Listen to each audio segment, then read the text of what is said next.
already know what time it is. It is Friday, and Friday is finally here. Oh my God. But I'll be honest, if I'm being real, it honestly doesn't feel like a Friday right now.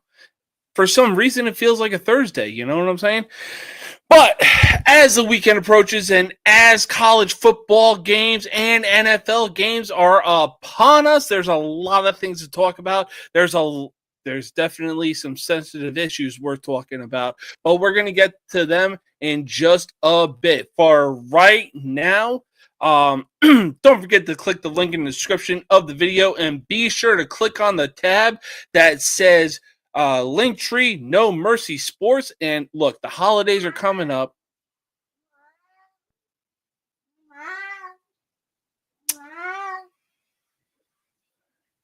Don't mind what you just heard. That was my cat. His name's Chevly, and he loves to caterwaul. Yay!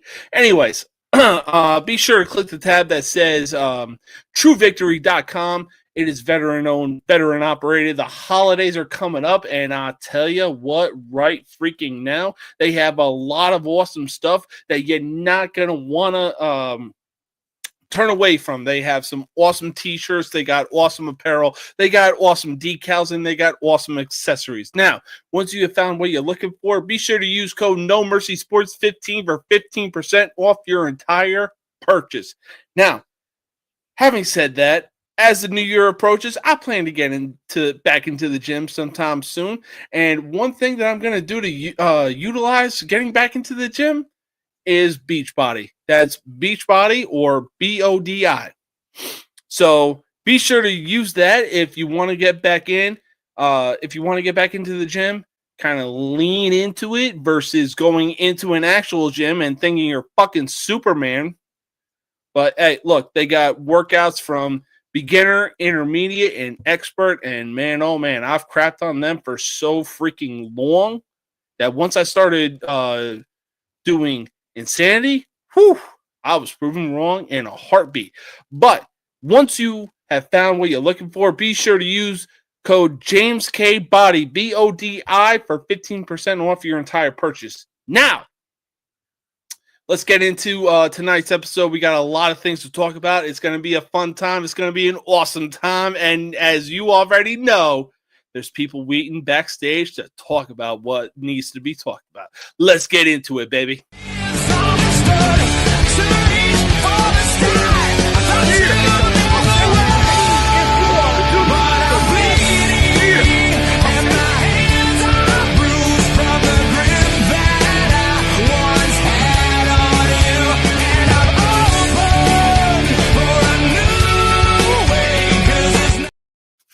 Let me talk to you. Why? Because, ladies and gentlemen, we are live. And look, I sincerely apologize for the late start, all right?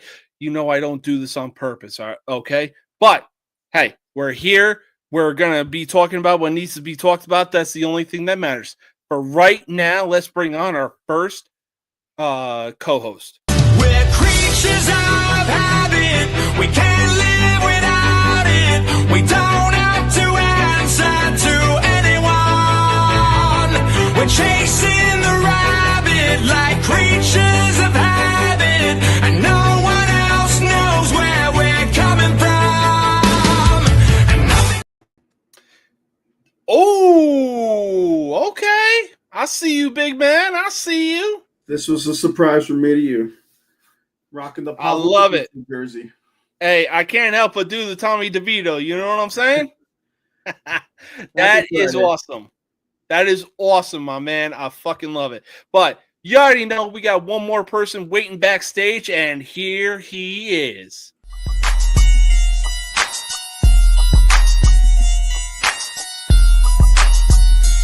Right in my cup, in my hand.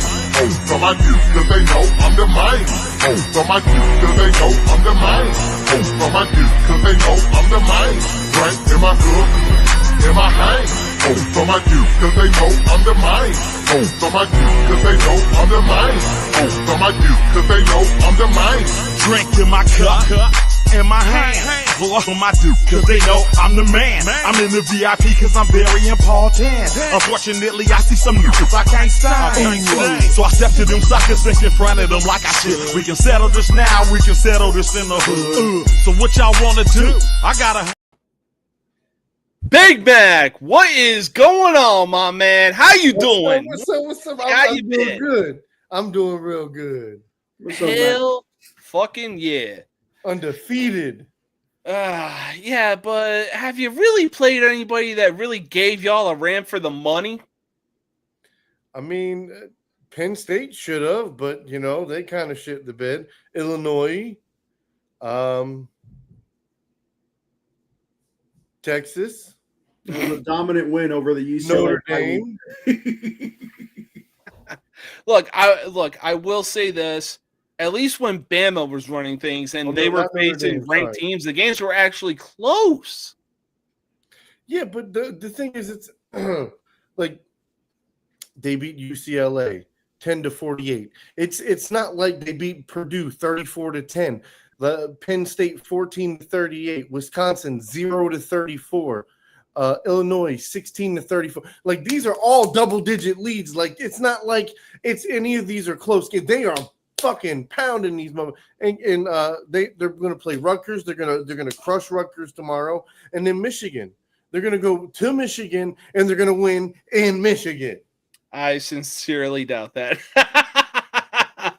4 straight years, my man. 4 straight years. What ends this year? It ends this year. I'm calling it. Ooh, okay. We'll see what happens. But for right now, let's get on to a touchy subject right now.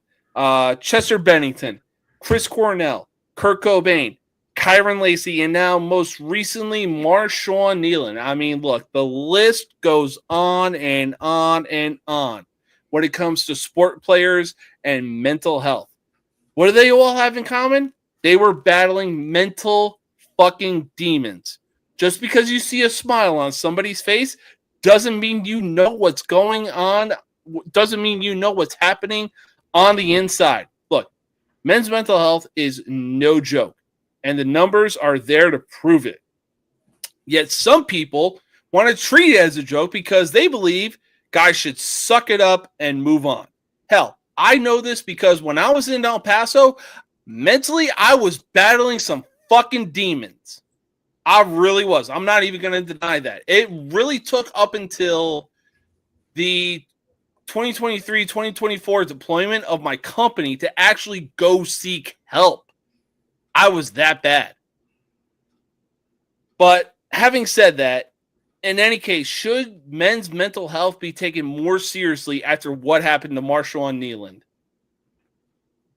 Okay, so after hearing the story, led a cop chase. He did some crazy stuff. He thought he was going to jail. I mean, bro, this is more than just a mental breakdown. Ooh, bless you. Bless you again.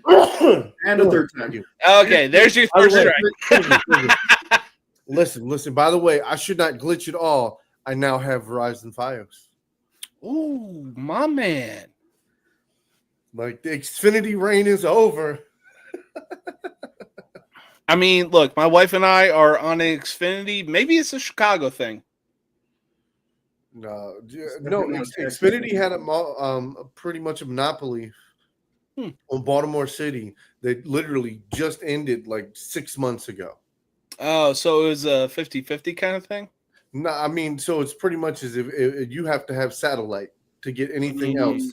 It was like that for like 50 years, 30 years, or no, it had to have been longer than that.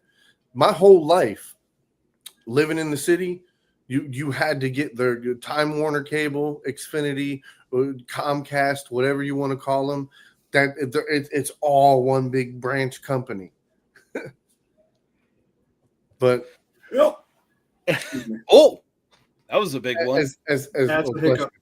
Oh, but no, the mental health thing. I mean, most men have had a mental crisis, especially you know, when you look out there and you see fathers and you see sons and you see like, you know, and every which predicament in between, and it's just like we all have our own battles we're going through, and the whole thing is, you know, if we can all be a little more empathetic to each other's situations, like, yeah, I get it, and nobody knows what everybody else is going through, but if you treat everybody like they could possibly be having their worst day, you know, treat them like you would want to be treated on your worst day and be like, oh shit, man, I see this is fucked up, let me help you. Yes, sir. The golden rule. With that crash out, I think it was just like I said, it was a mixture of he fucked up, and he didn't see a way back, I guess, which is foolish because, bro, during the NFL, you know what I mean. You play for the Cowboys. You have like, come on, you have resources, my man. Like, yeah, no, for sure.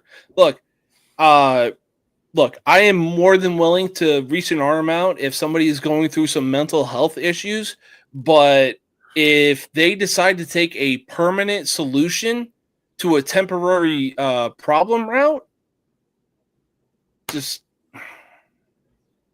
that's just a road. That's a dark road, not worth walking down. Come in. yeah, but you know, it's an unfortunate topic. It's But yeah, no, you're right. It really is an unfortunate topic. I mean, even Kyren Lacy was going through it. What was it? I think he was like accused of something that he really wasn't, and then just all the demons just inside him built up to where, yeah, like I said, he took a permanent solution to a temporary problem route. yeah. No, I mean, like I said, for me, it's an unfortunate thing, man. If you need help, get help. And that's the problem. Like to be honest, and I mean, I think all three of us can be honest. We're all fucking, I guess you'd say, man enough to know, like, everybody needs help every now and then. Like, yeah, some people really don't have too many people to go to, but trust me, I mean, there's always somebody you can reach out to. Oh, for sure. And yeah, I mean, like you said, we're always going to be going through something, and at the same time, you know, we feel like that if we try to express it, we're going to get judged by it. No, you're not. If you are looking to get help, you're not going to get judged in any way, shape, or form. There is nothing wrong with that. Well, I will say this. A little critique to that. It does matter who you share to, because believe it or not, a lot of people can make things worse. Very true. And so for me, it's just like, bro, there's literally a suicide hotline. Call them. You can talk to them for hours, man. And most of them people are very nice. And bro, you can call anytime. Like, let's be honest. If you don't have a friend, they will be your friend. Yes, sir. It will help you through the hard times when you're having these thoughts and things like that. So I mean, I'm just saying, like, you know, some people don't have positive people in their life. Some people have where, like, man, I'm going through it. I'm having mental breakdown. And like, man, why are you bitching? Why? It's always me. Like, and that can literally, that's the thing. Like, they're like, you know what? I really don't have nobody. There's no reason. And to, you know what I mean? So you have to be careful of that too. So, you know what I mean? I get it where it's just like, yeah, you got to reach out to somebody, but I get it, because I've been in situations where everybody I turned to was poison. So, you know what I mean? Me personally, I've had that issue. So I know these things, and that's why I'm saying it's kind of a double-edged sword on it. My whole thing is, look, man, there's a suicide hotline out there. That's what you need. Call it. Oh, yeah. No, for sure. I mean, look, if you're into music and you love Logic, the dude literally made a song and has the phone number itself as the title of the song. For real. I suggest you use Google. You don't have to listen to that. You know what? That's fair. That's fair. That's fair. I like the song. That motherfucker, like, if you sit there and watch the whole video, you be like, man, that'll get you teary-eyed real fucking quick. It's an awesome music video. I'm sorry. Another one, if you ever watched the music video from, oh God, hold on. Give me a second. Five Finger Death Punch. Oh, Or, what was Wrong it? Side of Wrong Side Heaven. of Heaven? Yeah, because then the credits, Ooh. because like the actual music video, they're giving stats and everything.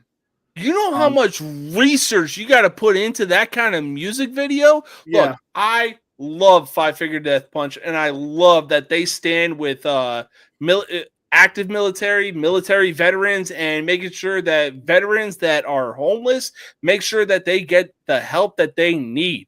And But like at the end of the video, they had a bunch of credits too, all this information, like all these numbers and sources for it was a long credits, like for people needing help. I don't even think it was just veterans. I think it was mainly veterans for the video, but there was a lot of contact info. I think it could be, veterans or civilians and anything like that. Oh yeah. I mean, look, when you go and look at that music video, you can tell they did their research, because a lot of things will lie, but numbers never will. That one hit me. Oof. I watched that. I was like, holy shit. I only knew it I only knew it was a good song through the song itself. Yeah. But when I watched that music video, oh my God. I was like, whoa. New respect for y'all. You seen that one, Mac, by chance? Yeah. So I actually did a show for them. Really? Yeah.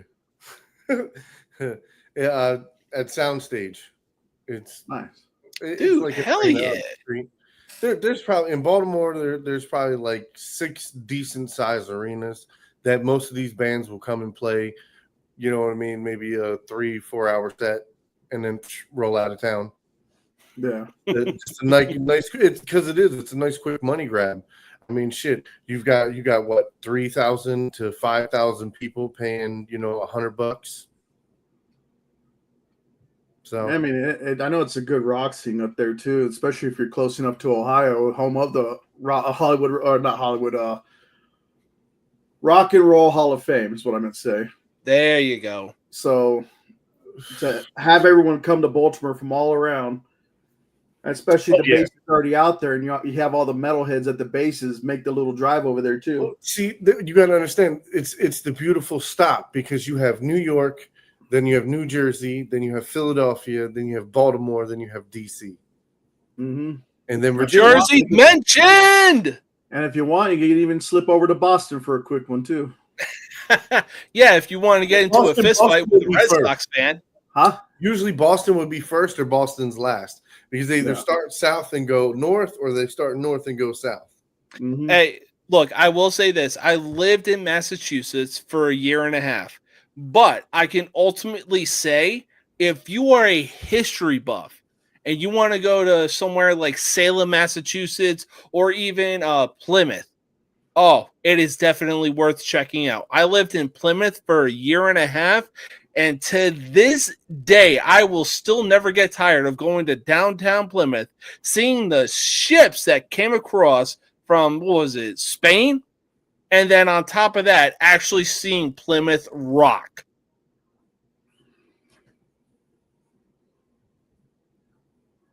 I'm just saying, if y'all are big history buffs, then hey, take the trip out. It's definitely worth it. Just ignore what they say about the Yankees.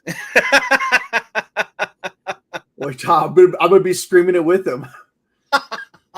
You son of a bitch. See, the crazy shit is, like, if I went to Boston, I would do the Boston experience. Like, I'm gonna go to Fenway.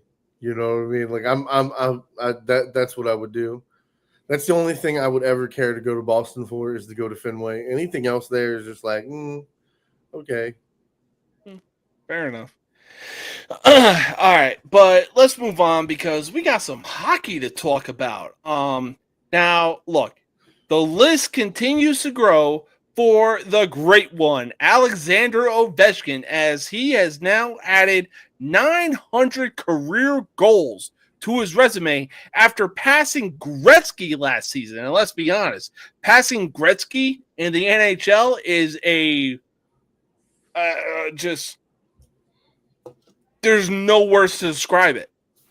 In the same amount of years too. Actually, a little less because he's in his 20th year, and I know Gretzky only played for 20 years. And Gretzky was mainly an assist guy too. Now it's no secret that Ovechkin has a resume to have a seat at the table of the hockey greats. But now that Ovechkin has hit the 900 mark of goals scored, if Ovechkin were to come back after this season and return next season, could he get to 1,000 career goals? Where's he at right now? Last I heard, it was 903. Yes. You probably need a couple seasons. Because I don't think his goals per year has been dropping. So what are we thinking? Probably 2? I'd say 2 after this one if he decides to do that, if he wants to reach 1,000.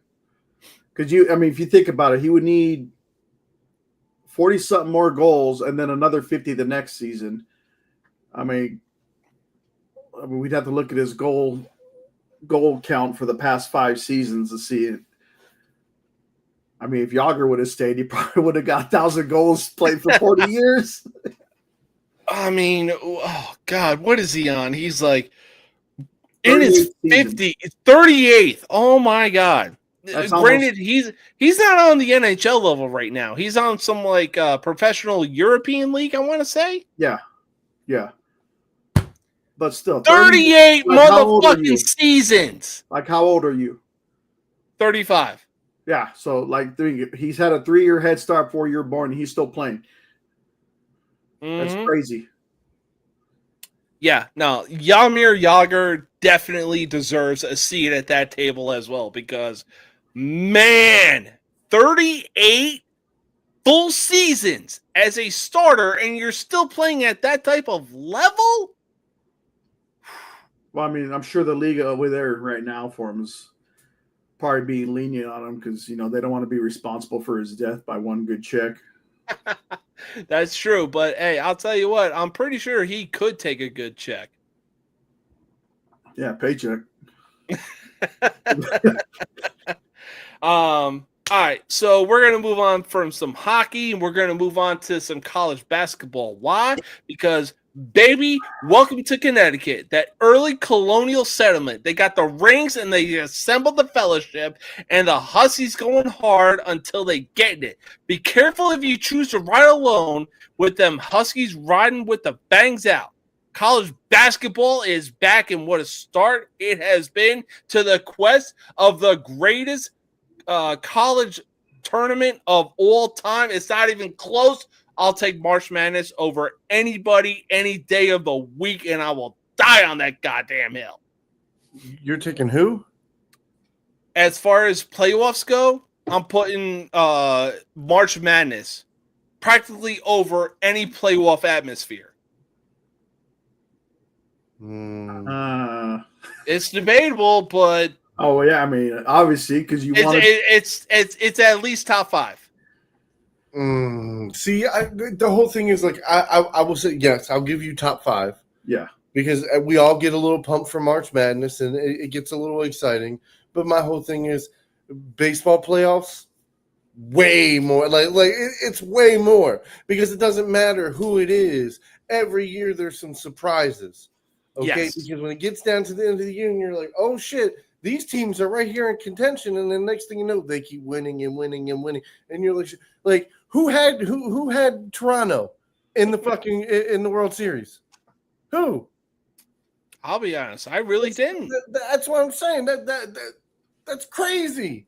So to sit here and to go through all of this, and it's just like, I get it. March Madness is awesome, but this is not professional. This is college. It's exciting. You're right. It is a great atmosphere, but it's not World Series. It's not, you know what I mean, MLB playoffs, and even NFL playoffs. College is right there with it. College football is right there with it. Oh, for sure. But I put it at my number 2 for college football. I'd have World Series at number 1, college number 2. I'm gonna put Stanley Cup at 3, followed by a close NFL, and then I put March Madness at 5. Well, see, the only reason I say this is because I would just switch the two. The Super Bowl would be number 3, and Stanley Cup is number 4. Yeah. Now, see, for me, I got the college football playoffs, number 5. I got the NFL playoffs, number 4. I got March Madness, number 3. Stanley Cup, number 2. And October baseball, number 1. So I will. This is the reason why I think me and Terry are pretty much right there. Is because it's not just in the United States. It's our sports, and then let's look at it globally. Baseball is the most watched sport that we fucking have, my boy. They watch it over in Japan. They watch that shit in China. They watch that shit in Europe. We got the World Baseball Classic coming up. Let's fucking go. So yes, it's awesome to know that, and that's just like, football. We're starting to graze football over there as far as our actual teams.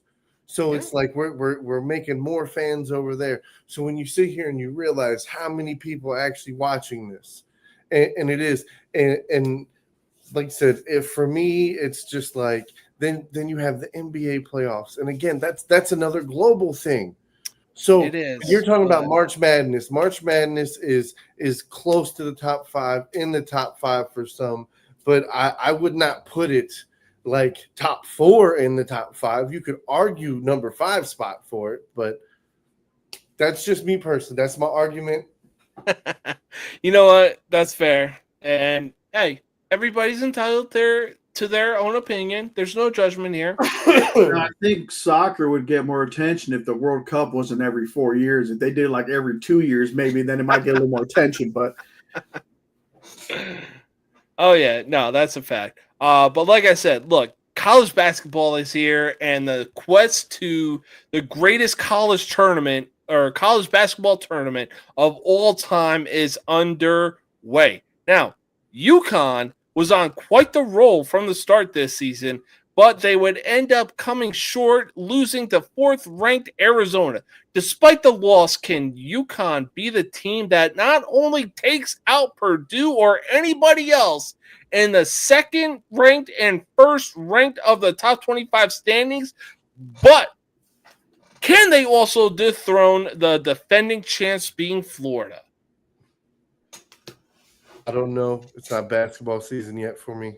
College football isn't over.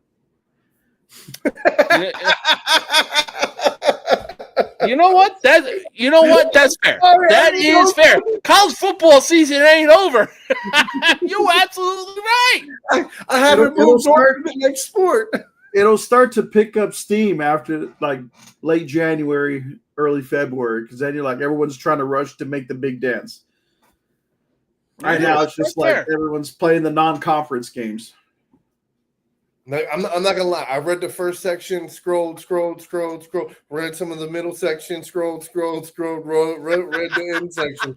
So there were sections I know I missed because I'm trying to scroll and read and take care of the kids and do multiple things. And sorry, but hey, bro, you get no judgment from me. Bro, you got kids on your hands. Look, no judgment here. All right, but.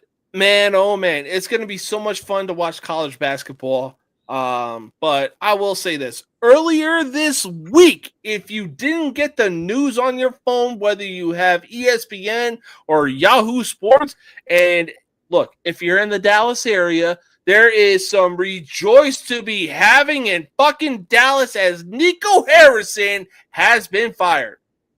But honestly, it took the Mavericks long enough to kick this bum to the fucking curb.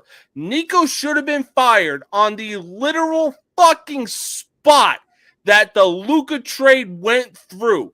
And now they got to start over with Cooper fucking Flag after they got the number 1 pick in the NBA draft.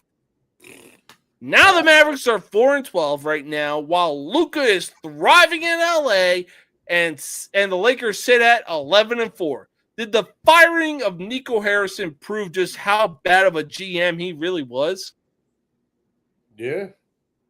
Hence the fact he got fired. Yeah.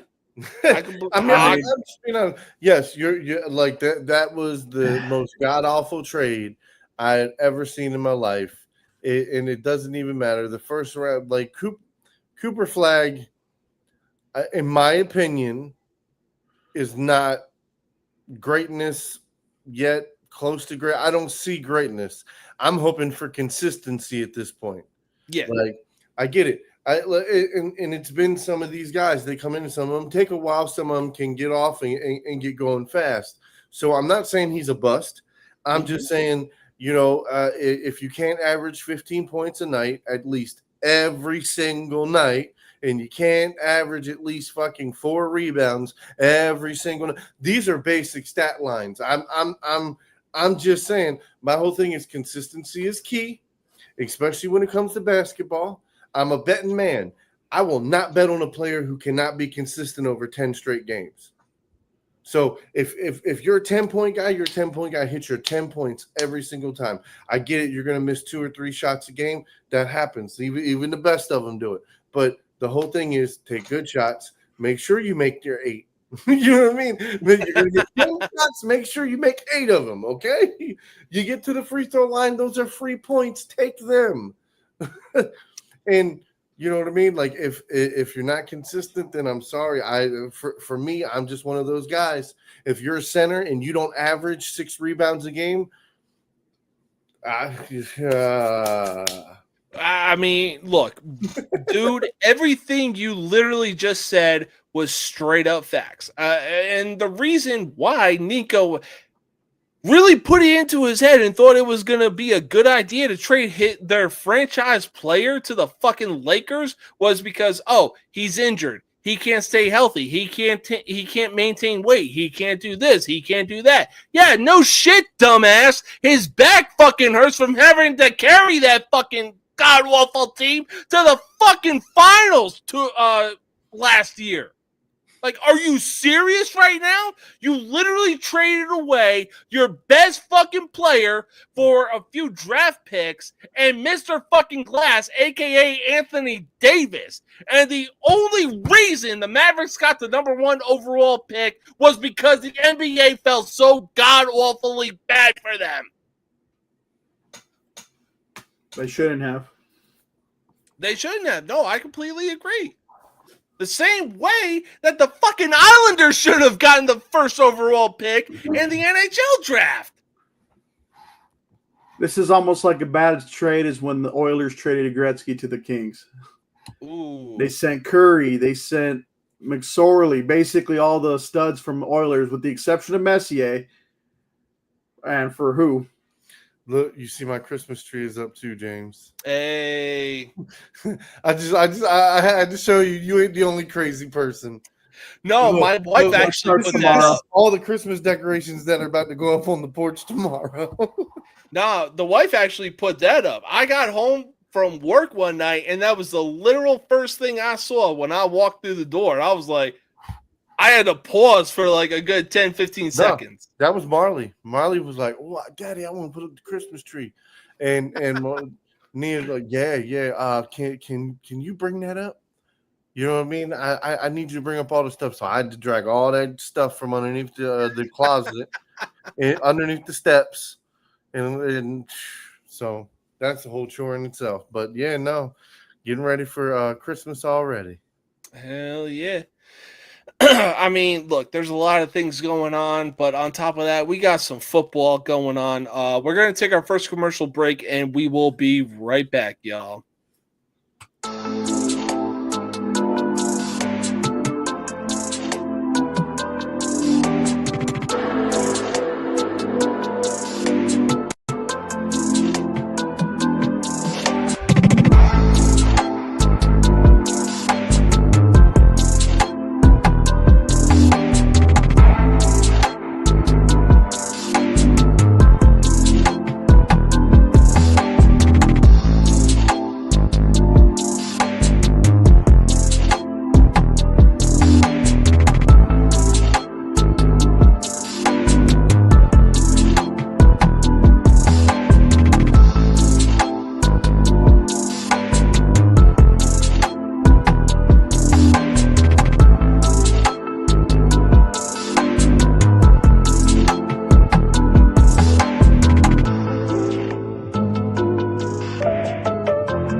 Nobody can stop me now.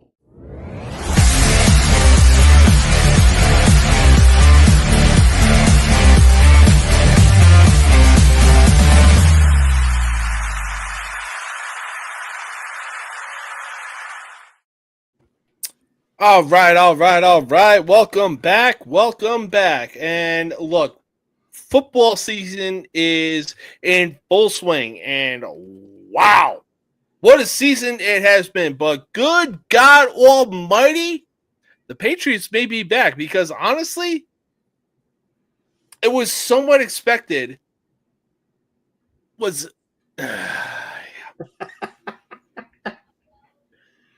Throw you off your game. Play under pressure, baby. You got this. Yeah, I saw the score was 5-2. I was like, oh shit, they got a chance. But now after seeing that, we ain't got shit, man. Focus, you got this. I believe in you. But anyways, the Patriots may be back, but honestly, it was somewhat to be expected when they brought in Vrabel as their head coach, who was essentially an AFC version of Dan Campbell. Plus, on top of that, they would also draft LSU offensive lineman Will Campbell, who literally said he was willing to die to protect his quarterback. Woo! That's a mindset if I've ever seen one. And finally, they brought back their offensive coordinator, Josh McDaniels, who at this point needs to realize he is better off as an offensive coordinator than he is a head coach. Anyways, the Patriots are currently holding the best record in the league right now and sit atop the AFC East when it was predicted that the Bills were going to win the AFC East. Could the Patriots be a solid dark horse contender in the AFC playoffs? Yes, absolutely. I mean, I will eat my crow right now. That's a hell of a lot better team than I thought they were going to be this year. I completely agree. Look, I figured that they were going to at least do something this year. I didn't think they were going to have the best record in the league. They're, like I said, one of the other shows that, like Max said, I wasn't expecting them to be this good. So they're well ahead of schedule from where they were probably originally projected to be. Oh yeah, and like who'd have thought? I mean, once he got rid of Brady, then they part ways with Belichick. You're like, oh god, they're gonna be in the dark ages for a while. They're gonna be like the East Coast. It was like what, Browns, 2 or 3 years that they were in the dark ages? Huh? It was like what, after the 1 year that they made the playoffs with Mac Jones, that they were in the dark ages? It was like a year or two, maybe 3 at least. I'd like what I was predicting it was going to be longer. Okay. But yeah, no, they came out of nowhere. It's very impressive. And I know the Pats fans are probably like, instead of drinking depression now that Billy and Tommy were gone, but now like they're like drinking to celebrate. They're like, hey, we're still title town. We're gonna bring another ring probably soon. Oh, bro, it wouldn't surprise me if it wouldn't surprise me if they would. Now look, Brandon, big shout out to Football Frame of Mindset. Brandon, who is a big time Patriots fan. I was watching Thursday Night Football between the Jets and Patriots when Travion Henderson had 3 goddamn touchdowns. 3. Look, they already have a solid veterans being Matt Collins and Stephon Diggs. They just need that number 1 receiver. This team could be deadly as a young team. I'm talking like 2010s Blackhawks young deadly. Come on. You could do better with the analogies. I mean, bro, come on. Don't act like the Kings didn't have a solid team when they won the Stanley Cup in 2012 and 2014. Yeah, but you're not hearing me comparing them to like a dynasty because there was no it was always between our two teams. But I'm saying it's a team that was truly dominating like the Patriots were. Oh, yeah. You know what? That's true. That is definitely true. Look, all I'm saying is this, the Patriots team right now that they currently have is one good wide receiver away from being a very solid, or to going back to the 2000s Patriots team. Like, they got the head coach, they got the offensive coordinator, they got the offensive lineman, they got the quarterback, they got a dual running back being Ramondre Stevenson and Travion Henderson. They got some solid pieces at the wide receiver position, one of which being Kayshon Boutte. Don't sleep on him, and if you have him in your fantasy, that's a good pickup. Yeah, he's injured, but I said what I said. I dropped him. Oh. Well, he was injured for me. Yeah. I was going to say it's because he was inactive, wasn't it? I mean, even the games he was is like the one game I'd have him on the bench, he would do great. I'm like, oh, cool. Then they're playing like the Jets next time, and all of a sudden he wasn't doing good. Yeah, no, trust me. Well, I know that feeling. The quarterback was it Drake May, right? Yep. Was he the LSU guy or is he the North Carolina guy? North Carolina. I was going to say, if he was an LSU guy, they're going to get Malik Neighbors from the Giants next year. Since the Giants like to get rid of their top guys. Oh, my God. Bro, let me talk to you. I fucking saw a video of Cam Scadaboo hanging out with a YouTube personality guy named Neon. And a punk ass. Yeah, exactly. Yeah, no, he's a definite punk ass. And the dude was like, oh, Cam, if another team offered you better money, would you go to them? And he goes, no, I'm sticking with the fucking Giants. Cam, I hate to burst your bubble, but Saquon Barkley said the same goddamn thing, and he was pushed out the goddamn door just so the Giants could put their fucking money's worth into Daniel goddamn Jones. Was that a release or a trade? I think it was both. Well, it can't be both. It got to be one or the other. Because if you release him, you get nothing. Oh, yeah, it might have been a release. Yeah. I mean, he could say he wants to stay with them all he wants, but if they don't want him. Yep. That's what I'm saying. They got kids running that front office. So do the Jets too, don't they? It's a New York thing.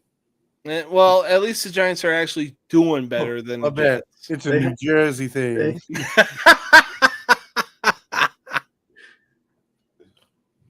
They're gonna hire Neon as the pick their draft picks next draft. Oh my! Don't put that evil on me, Ricky Bobby. Oh man! All right. So let's move. Let's stay in the AFC and let's talk about a team that for the last 5 years has essentially dominated the game. Now, the last time I saw that the Chiefs team were this fucking vulnerable was 2 years ago. And they were going into the season as the defending Super Bowl champs. I only say this because the amount of help that they got during that season and the playoffs, mind you. Because, bro, that Chiefs team was insanely fucking vulnerable.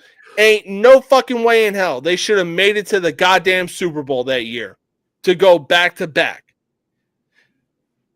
But fast forward to this season, believe it or not, the Panthers actually have a better record than the Chiefs right now, who are currently sitting at 500, and take on the Colts, who are currently 8-2.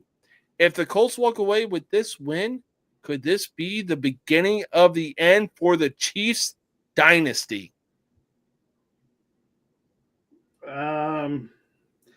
I say no, because there's dynasties. They're not going to win 10 straight years in a championship. They're not the Montreal Canadiens. See, that's the analogy. They're damn sure not the Toronto Maple Leafs. Yeah. I mean, it's just, I don't know. I don't know what's going on over there. A lot of people say it's the Kelsey and Taylor Swift engagement. I don't know. You know what? That's got to be it. That's got to be fucking it, because ever since Taylor Swift has come into the fucking NFL, the cameraman cannot take his eyes off her. Okay, so my plus for Carolina is they got a good head coach. They got a good coaching staff. They are changing the building. Dave Canals, I believe, yeah, that's his name. That's how you say. Well, yeah. They got solid young players on that offense. Yeah, but it's also how you use your personnel. He came in midway through last year for Frank Wright, 2023. Yeah. Yep. So it was 2 years ago. So I mean, this is his second year as their head coach. He's now starting to actually put his fingerprints on the team. Like you said, that the jump is astronomical, and you can tell that it has a lot to do with coaching. It has a lot to do with what he brought into that building. Yeah. No, I 100% agree to that. But I mean, Kansas City thing, yeah. No, the dynasty's not over, and I'm gonna tell you the same thing they kept saying about Brady. And what happened after Brady won a few in the 2000s? What did he do in the 2010s? He won some more. Okay, so Patrick Mahomes is still very young. He can play till he's 35, 36 years old.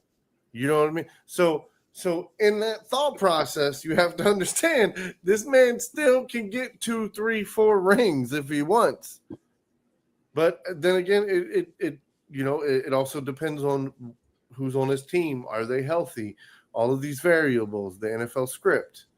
Are they focusing more on getting onto the field or doing some reckless shit off the field? Because, look, I will say this. Let's be honest. The players that the Chiefs have brought in have essentially reminded me of what the 2008 Florida Gators were. And right now, Patrick Mahomes is basically Tim Tebow and being the glue that is actually holding that team together. Listen, I'm going to be honest with you. They don't need nobody but Patrick Mahomes in the defense. Yeah, that's true.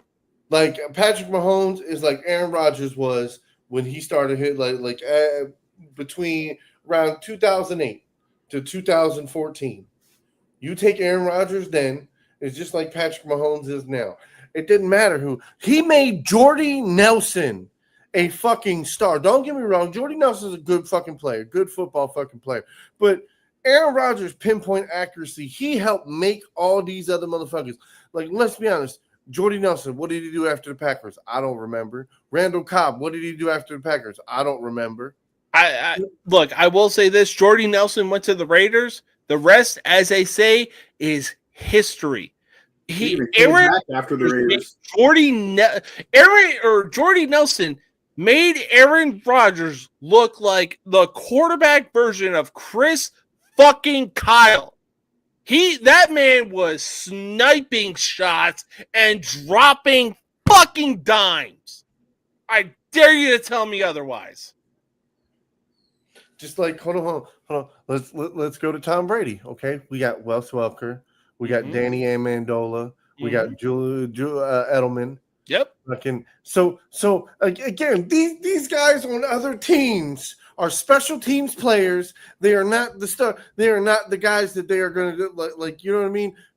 Because of those quarterbacks, they can make these guys superstars. Yeah. And again, I'm not taking away from their individual talent. I'm saying if you were to put them on the Browns, are they putting up the same numbers? Are they doing? We get the Browns in just a bit. Hold on. And I read that part. First off, you're talking about a guy who had no first team reps. You're talking about a guy who hasn't practiced with any of these guys. So that's all I want to put out first. I know we'll get to that part. He should have pushed to be like, yo, I deserve first team reps just in case the time comes. You can't do that. Bro, you ever been in a football locker room? You can't do that. He should have ran to daddy then, because that was the only way that he got fucking drafted. No. The front office wants Shador to play. The coaching staff does not want Shador to play. Oh, bullshit. It has been clear all year long. So if Shador puts up worse numbers against the Raiders this coming Sunday, what's the excuse going to be? Because he got first team reps. Bet he won't.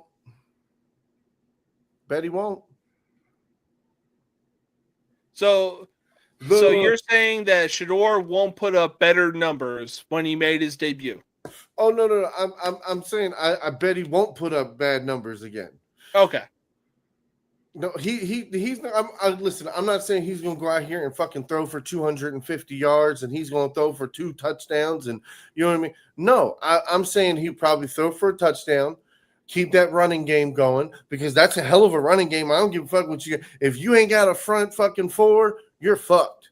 That fucking the rookie from Ohio State is going to run all over your ass. Okay, who was it? Or I may be thinking of the wrong guy. Quishon Judkins? Yeah, Judkins. Okay, all right. Yeah, no, for sure. And so understanding this, like, still the Browns are not a bad team. My whole thing is they're a fucking horrendous team. Baker Mayfield led the Browns to their first playoff win in 26 years, and then they decided to kick him to the curb and ruin the quarterback market by bringing in Deshaun Watson. Okay. Well, I hear you. I hear you. This is you got to let it go.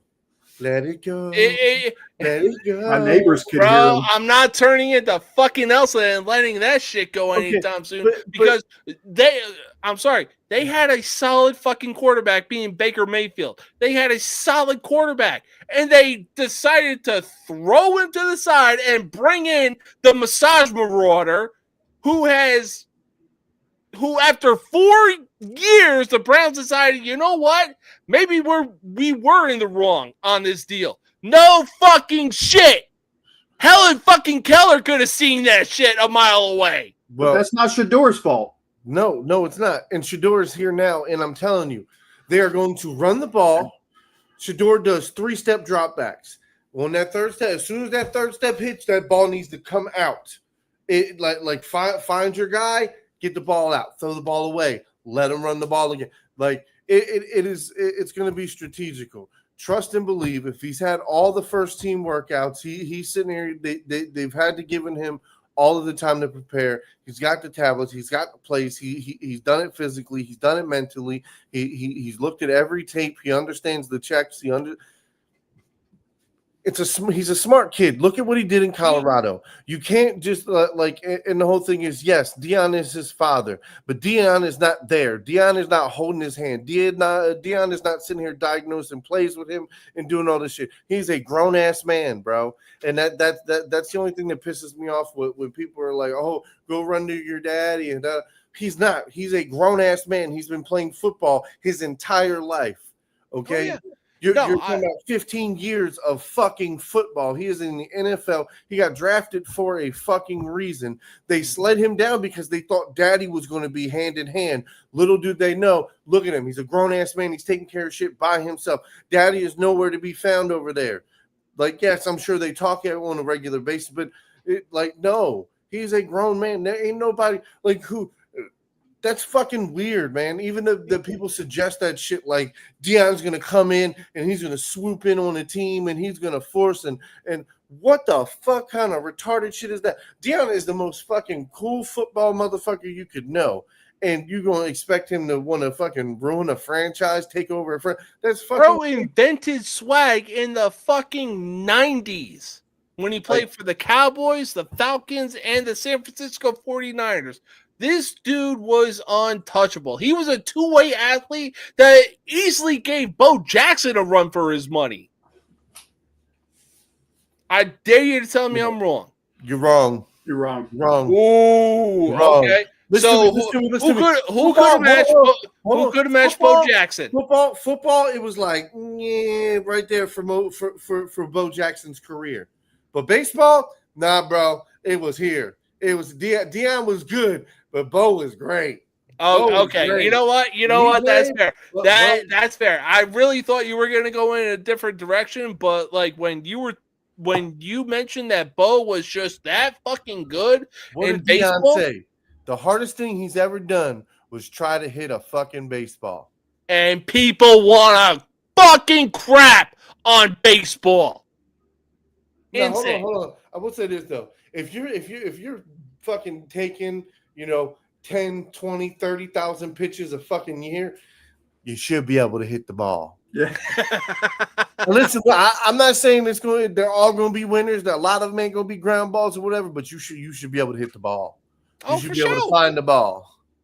Oh, for sure. Better have some timing down after that many pitches.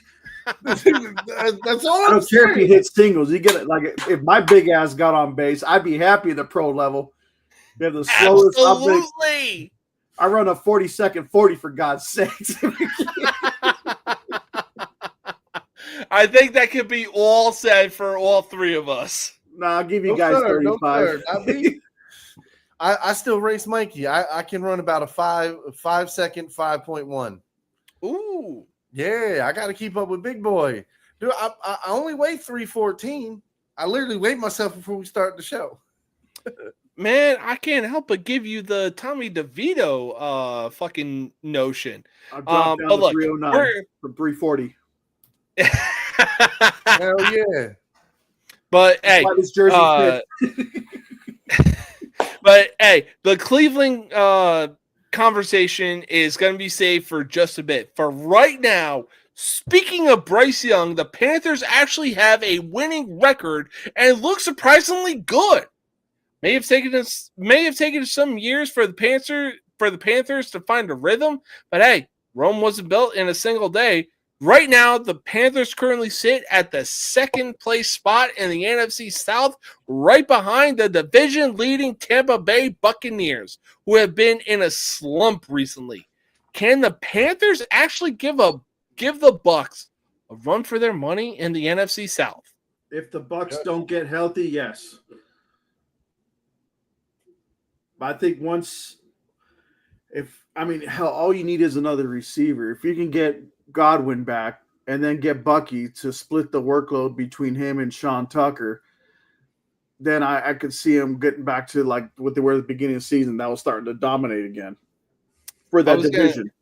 I was going to say, what's the word on McMillan right now? Like, is he out or? He might be out. I think they found a little fracture in one of his discs or something during that preseason game. But, I mean, you still got Ibuka. So, Thank you, Mac, for him.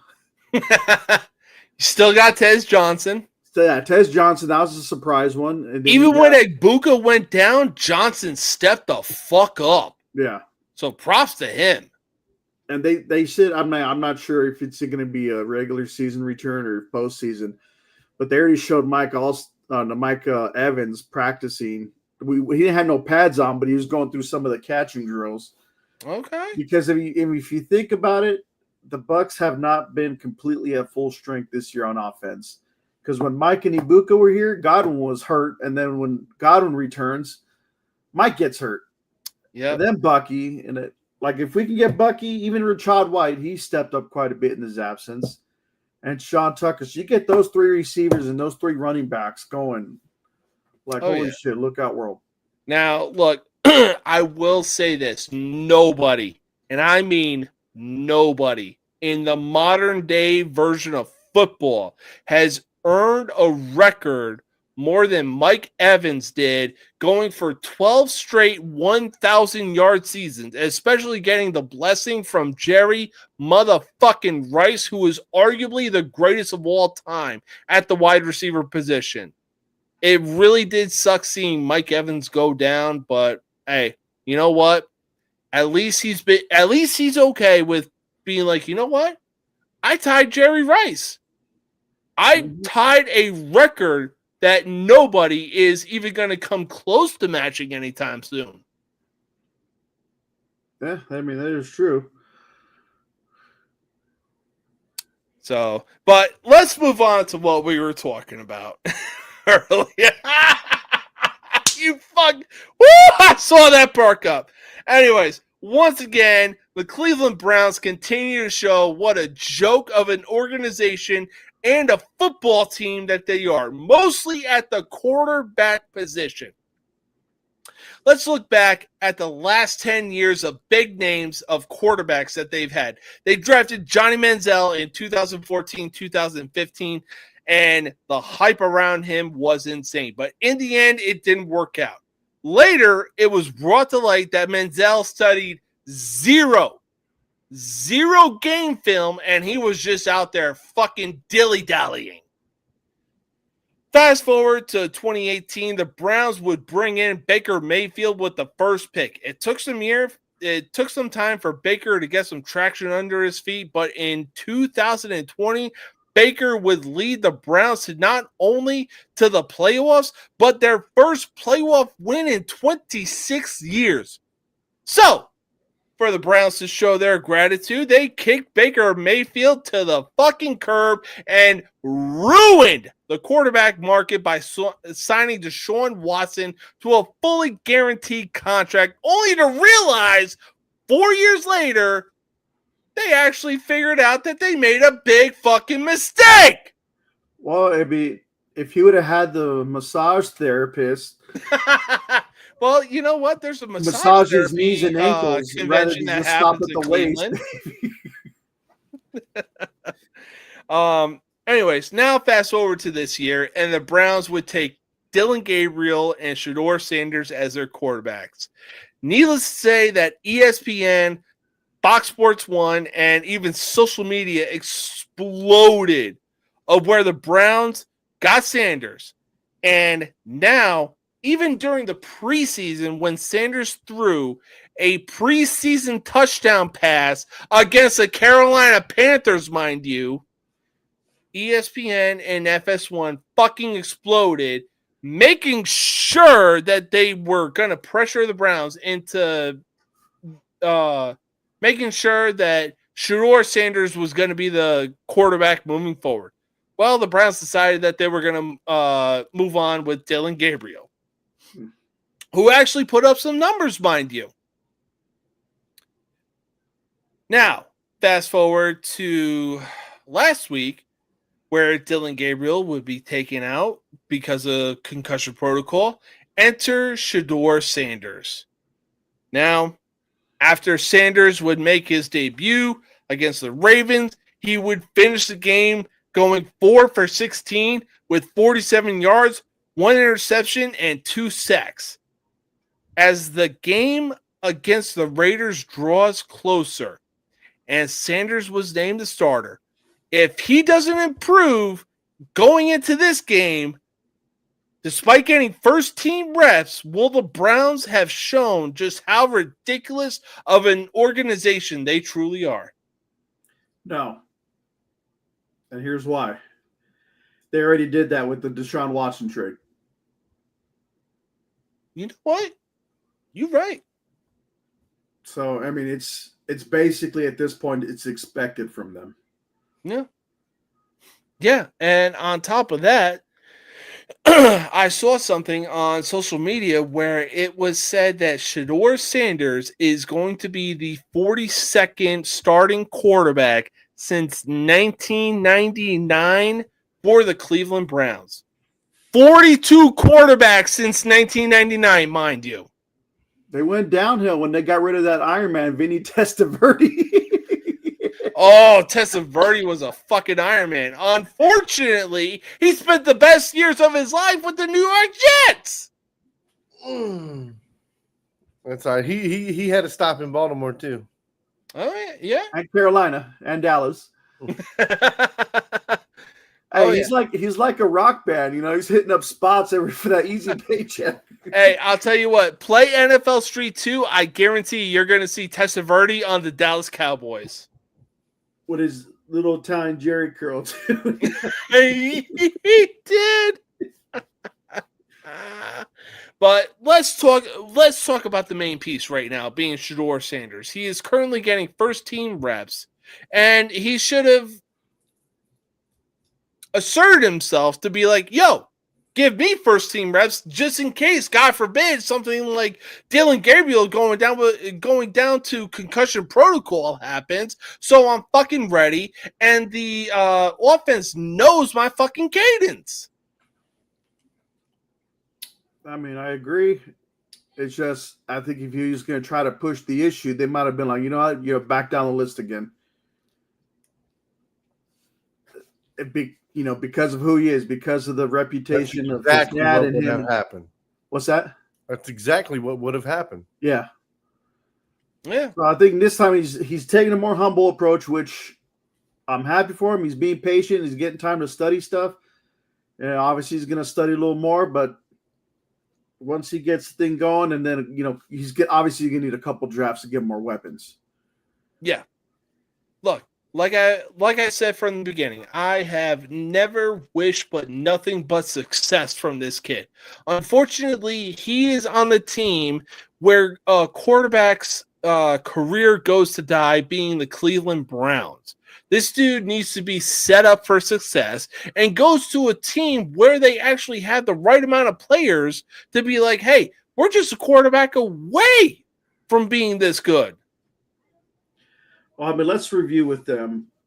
Even, let's say, when Baker was there. When is the last time the Cleveland Browns had a receiver that was a household name?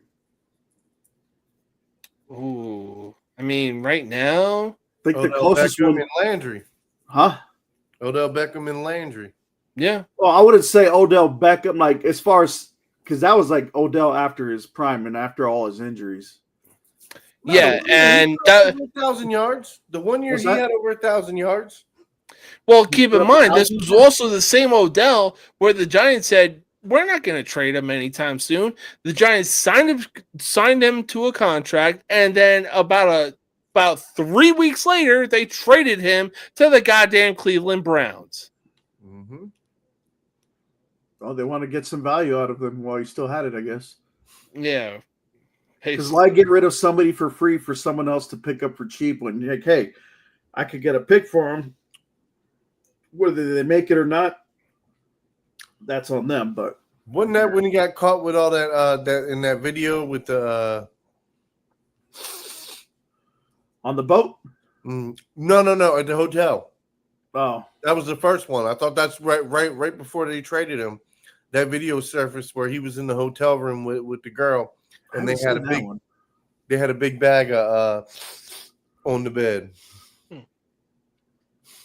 James sold it to him. I told you that in confidence.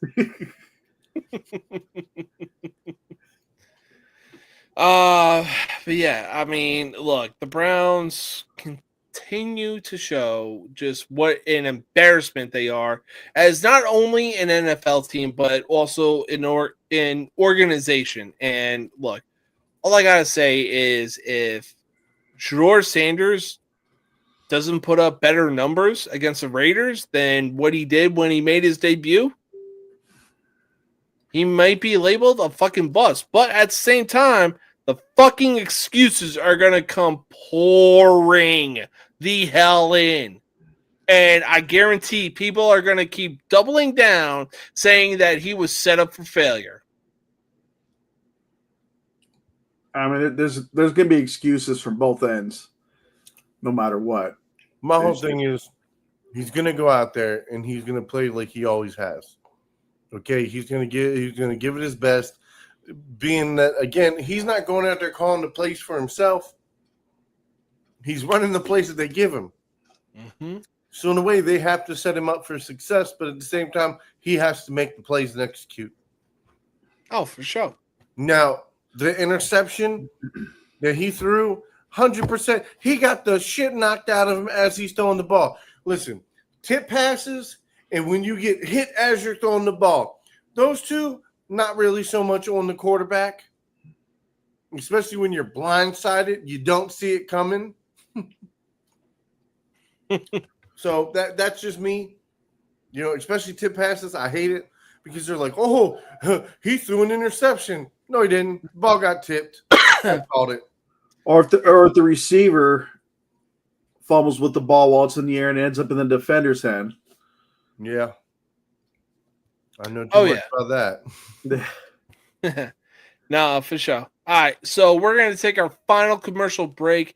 Coming up afterwards, we got some college football predictions to make and some NFL predictions as well. We will be right back in just a minute.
can stop me now.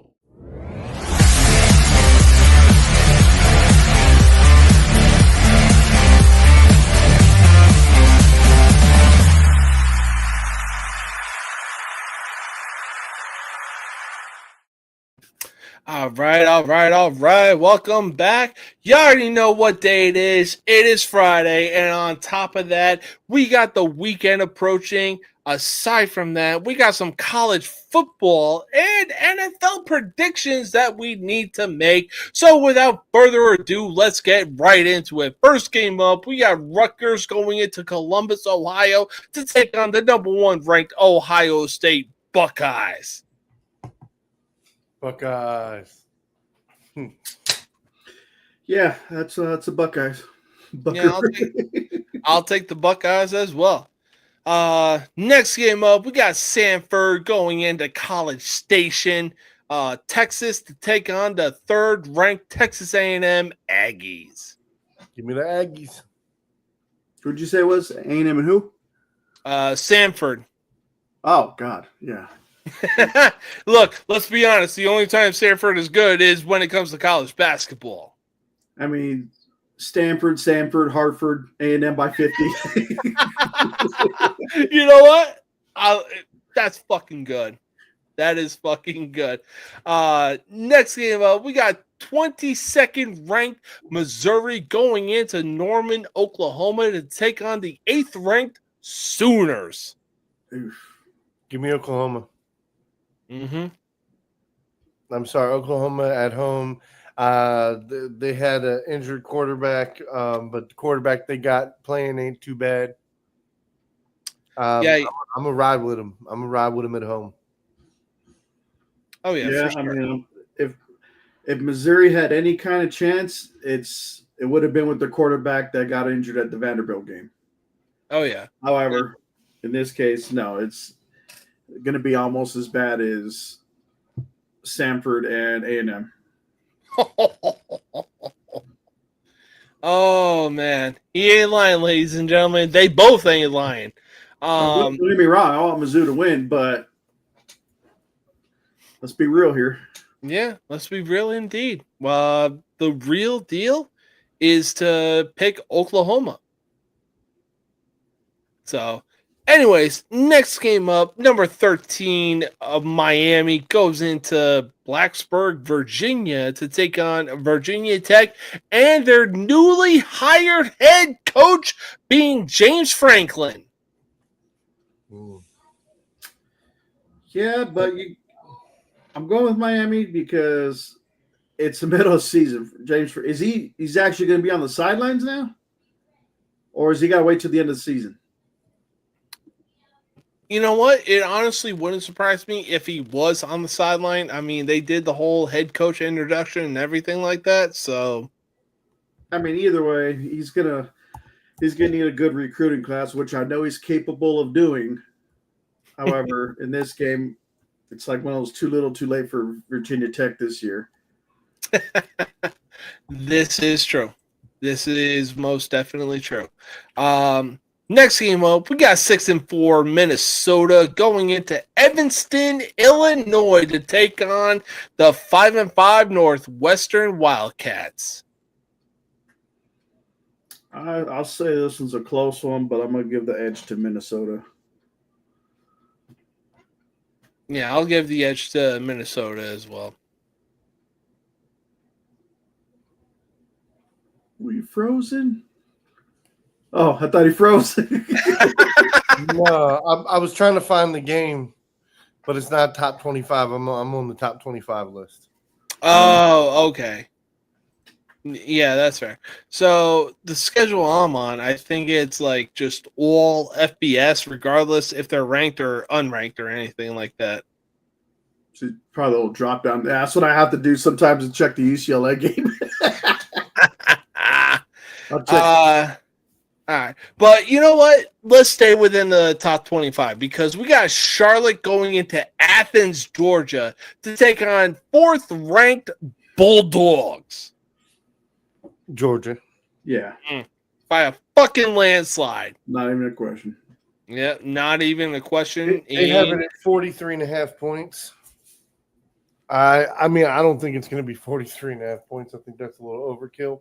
They'll probably win by like 25 or something, but I mean, it could be 30, but 43 is, I don't know. That might be a stretch. Will Georgia, though, will they put in their starters? That's a good question. At least play with their backups to give the starters a rest to not risk any kind of injury. This is Charlotte we're talking about, right? Yeah. Huh? Yeah. We're talking about Charlotte. No offense, but You can still dive at an ankle. listen. I just don't see it happening. Even if they rested their starters, I don't see Georgia losing this game. I mean, there's levels to this shit, okay? And Georgia has dogs, okay, in every level. The second They're called the Bulldogs for a reason. I never said they were going to lose. I'm just saying I could still say them beating with Charlotte with their second and third string. What I'm saying is, would they rest their starters to risk any kind of not prevent any kind of injury going forward? Especially you got the conference championships coming up, and they're still in contention for that. I mean, I don't know. Me personally, I would send them out for the first half of the game. If everything's looking beautiful, I rest all my key guys. Yeah, but I mean, see, and that's the whole thing is like do you risk it or do you risk the rust? Because my whole thing is I've seen it happen. We've all seen it happen many times where guys get that extra bye, that extra week, they get super comfy, like they're ready to sit on the couch. They go out and they play like they were sitting on the couch. and that's what I'm saying. Like, you know, too much rest is a bad thing. But yeah, I agree with you though. Like, say if you put them in at least or at the most like the first half, just to keep everything kind of stretched out and everything. And I mean, shit, it's like, hey man, look, you go score me 2 touchdowns and y'all all taking a break, all backups going in.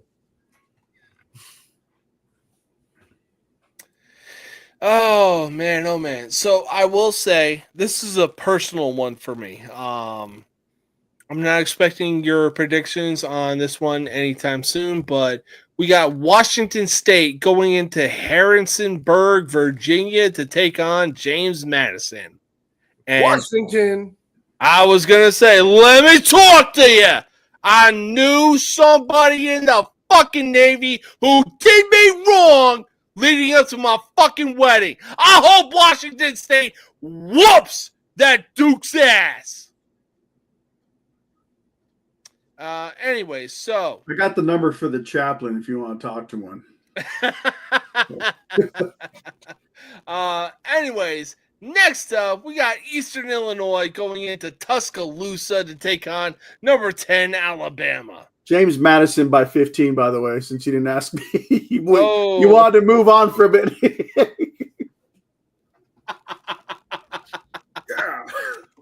You's a whole ass instigator. I'm the product of mine. Which way? Where you at? Here? Or are you that side? Hang on. Nope, other way. Other way. There you go. I'm pointing off the screen from my end. All right. I'll learn from you. Being the whole asshole. You got to go to settings and turn the mirroring so it mirrors you. That's what you do. You just turn the mirror setting. All right. Yeah, it wasn't until like last show that I forgot when I point up this way or I point up this way. This is literally I'm pointing my hand directly up towards what I'm looking at. Yeah. So I have to do this if I'm pointing to you guys at the same time. Yeah, like this, like this, like just point up. Yeah. Anyways, so next game up, we got shit. I just saw it. Bam! God damn, fucking cats. We got recently ranked, now unranked South Florida going into Birmingham, Alabama to take on UAB.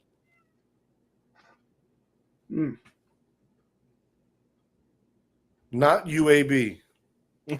It's definitely not going to be Who was UAB. their big win this year? They upsetted somebody. Was it Memphis? Who, UAB? Yeah. Like they beat somebody to kind of ruin their undefeated season. Yeah, no, it was Memphis. You Was right. Memphis? It was, yeah. I wonder if You they're going to absolutely try to right. continue that trend to be like say, screw you guys. You ain't going to get no playoffs. We're going to give it to a 4-loss Vandy team. Yeah, right. If they get that many losses. Hey, Vandy's number 14 in the country, man. This is true. I know. there's This two teams is outside true. That 12-team playoff spot. Anyways, next game up, we already went over this Thursday night on College Sports Villains. We got 15th ranked USC going into Eugene, Oregon to take on the 7th ranked Ducks. Give me Oregon. Quack, quack. Yeah, I'm with you. I'm taking Oregon on that one.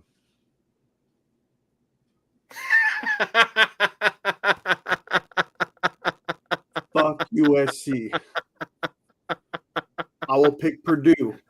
I will pick Wake Forest. I will pick the shittiest teams. I don't care if I know I'm going to lose. I'm never going to pick USC ever.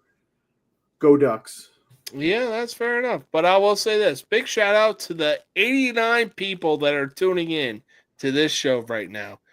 Big Mac, what say you for USC versus Oregon? Oregon. I'm taking Oregon. I'm right with you, brother. You know what? That's fair. That is easily fair.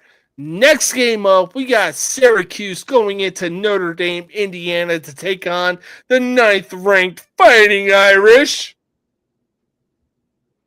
Give me the Irish. Mm-hmm.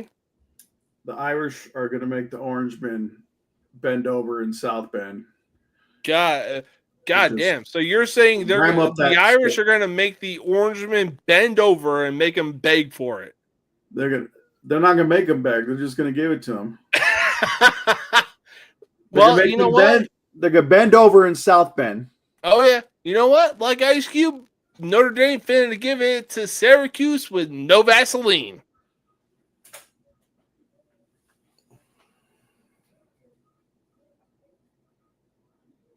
And next game. Anyways, next game up, we got Kentucky going into Nashville, Tennessee to take on 14th ranked Vanderbilt. Give me Vanderbilt. Yeah, you know what? I'll take Vanderbilt as well. Why? Because Kentucky is simply imploding. No, I'm taking him just because of Chris.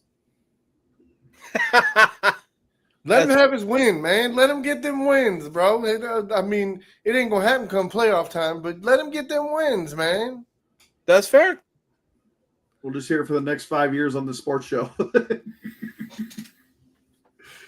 But yeah, that 25 season, it was almost magical. I mean, look, no lies detected, but let's move on. We got a battle of the South as Arkansas goes into Austin, Texas to take on the 17th ranked Longhorns. Give me the horns, baby. Mm-hmm. Look, I've never been a solid fan of Texas. Why? Because the way that Texas fans operate is the same way that Cowboy fans operate. Then enter Arch Manning. So I will say that. I always say Cowboy fans is probably more closely related to maybe Florida fans. It's been a while since they won one, but they'll still bring it up. We had the best 2008 team ever. Team Tebow knows, guys. You know what? No lies detected. So we already talked about this on College Sports Villains. Duke goes into Chapel Hill to take on the Tar Heels.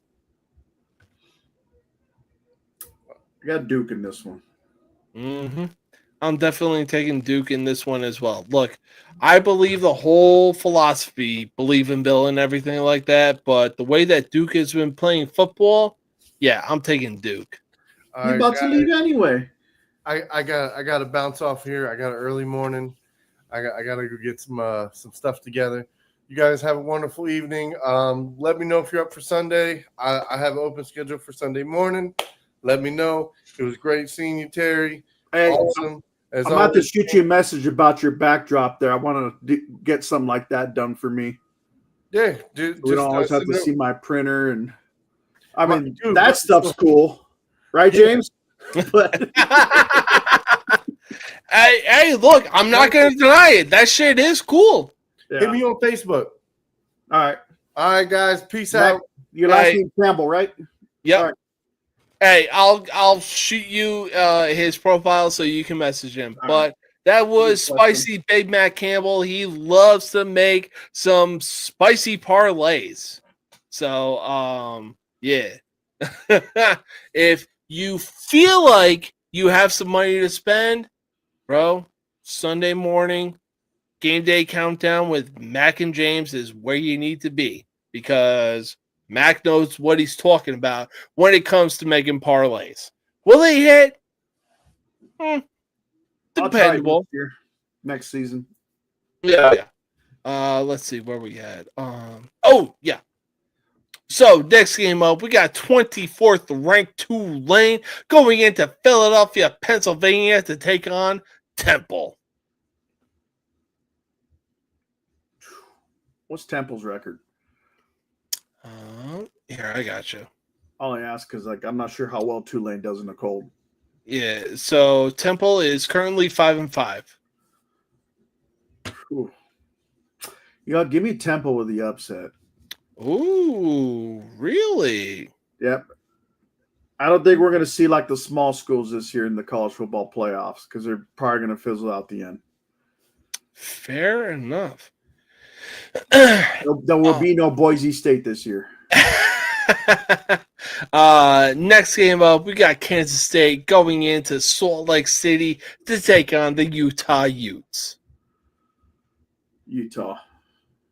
Yeah, I'm definitely going to take That's Utah. a hard place to play in. Mm-hmm. No matter Yeah, how I'm good you definitely are. taking Utah on this one. There's no question about that. All right. Next game up, we got 18th ranked Michigan going into College Park, Maryland to take on the Terrapins. Michigan. Yeah, I'll take Michigan. Because Maryland lost to UCLA. To me, if you lose to UCLA this year, you should lose it like the rest of your season. And on top of that, in the fashion that Maryland lost to UCLA in, UCLA was literally driving down the field. They let him come back in it though, and it's like then eventually they had to close out the end, which was why I had to change my blood pressure meds. I'm like, you assholes, you gonna give me only 2 wins this year, you jerks.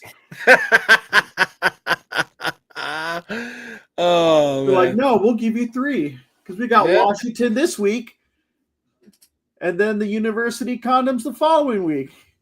I mean, look, it makes sense. But hey, it is what it is moving forward. Hopefully, I was gonna say, hopefully UCLA can make some changes, and whether it's head coaching or even fucking quarterback. And I still say screw Chris for one. Like, oh, they should keep Tim Skipper. I'm like, oh, shut the fuck up. Fuck out of here. I'll keep Jerry Neuheisel because he even said the ridiculous thing like, why not put Jerry Neuheisel at head coach? I'm like, again, shut the fuck up. You're not going to have someone who was a tight ends coach to be head coach the following year. But unfortunately, that's the beauty of college football, or that's the beauty of college. You never know what's going to happen. Maybe keep him at the OC if you want. I'll give you that one. But he's not ready for a head coach thing. First of all, he's still young. For God's sakes, he just graduated back in like 2015, 2016. Who the fuck is he ready to head coach right now? He could still be playing in the NFL. We shall see. Oh, yeah. We shall see. We shall see. For right now, though, next game up, we got TCU going into Houston to take on the 23rd ranked Cougars. And again, sorry for getting off topic. You know, I'm very passionate about the team. No, Pissed me the Right. fuck off. However, Houston. makes sense. Makes sense. Hey, you're a passionate fellow. Same way I am. Yeah, I got Houston though, taking TCU. Oh yeah, no, I'll take Houston in this game as well. Now another game we went over on college sports villains. We got unranked Pittsburgh going into Atlanta, Georgia to take on the 16th ranked Georgia Tech Yellow Jackets. Well, I said it yesterday when we made these picks. I think it's not gonna be the prettiest win for Georgia Tech. I think, but they're gonna barely scrape one out to beat Pitt. And if it was a Pitt, I would probably pick the other way. Because I know Pitt is pissed off after that embarrassing home loss to Notre Dame. Hey, you know what? Hey, you got your own reason for a reason, but I will say this. Not so fast, my friend. Like you said, Pitt is pissed off after losing to Notre Dame in that kind of fashion. They're going to look to bounce back. Give me Pitt for the upset. All right, so after that, we got 20th ranked Tennessee going into Gainesville, Florida to take on the Gators. Are the Gators still below 500? They should be. Let me double check. Yep, they're 3-7. Have they done anything since the firing? Have they still lost the whole time? They probably have lost the whole time. I'm not even going to deny that. When you're 3-7 after firing a head coach, you're more than likely going to be on the losing end of things. I mean, that's what they said about us at Penn State. But they beat Texas earlier this year, right? Florida did. Let me check. Yeah, they actually did. 29-21. All right, so I think Florida's going to play like they got nothing to lose because they honestly don't have anything to lose. You got no head coach. You got an interim. So why not just play like, fuck it, let's just play, have fun. I think they're going to upset Tennessee in the swamp. Ooh. You know what? No crazy talk. Oh, boy. Anyways, next game up, we got a battle of two of the most iconic states in the Midwest as 21st ranked Illinois goes into Madison, Wisconsin to take on the Badgers. If this was Wisconsin from like 10 years or so ago, then even 5-6 years ago, I would have picked them, but they're not the Madison we're used to. They're not the Wisconsin we are used to seeing. So give me Illinois in this one. Yeah, give me Illinois as well. Next game up, we got the 25th ranked Arizona State Sun Devils going into Boulder to take on the Colorado Buffaloes. Yeah, Arizona State, and probably hear some coaching news about Dion. Who knows? Yeah. And finally, we got Washington going into Pasadena, California to take on UCLA. Fuck you, Huskies. Really zip you upset. Ooh, that's a bold pick, but you know what? Never going to pick against my team. You know what? I'll take the Bruins in the upset as well. I'm waiting for Andrew to chime in with this crazy talk comment. And then Hey, we'll wait until then. But for right now, we got some NFL predictions to make. First game up, we got the Pittsburgh Steelers going into Soldier Field to take on the Bears. That's another surprise team. Oh, that's gonna be one of those which version shows up for both teams. However, I think the Bears are starting to get their wheels going, kind of like a little delayed reaction like the Panthers have got. Still fuck Caleb Williams and USC quarterbacks. For sure. I got the Bears winning in this one. If Yeah, the Steelers win, it's not going to be because of Aaron Rodgers, because I could see him making a lot of mistakes. I would see their defense bailing him out. But oh yeah. I don't think that's going to happen. Soldier Field, I think the Bears take this one. Yeah, no, look, I couldn't agree more. I mean, I really think that the Bears definitely take this one, especially with the fact knowing that they have Ben Johnson as their head coach. And look, he just seems to fit Caleb Williams so well. So, having said that, give me Chicago. Next up, we got the AFC leading in record New England Patriots going into Cincinnati to take on the Bengals. Yeah.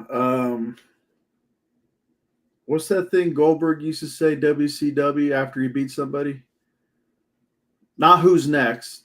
Oh, okay. That's what I was going for, actually. It was no, it was before the thing. I think he had a slogan or sling. He would say I think it was called "Just Another Victim."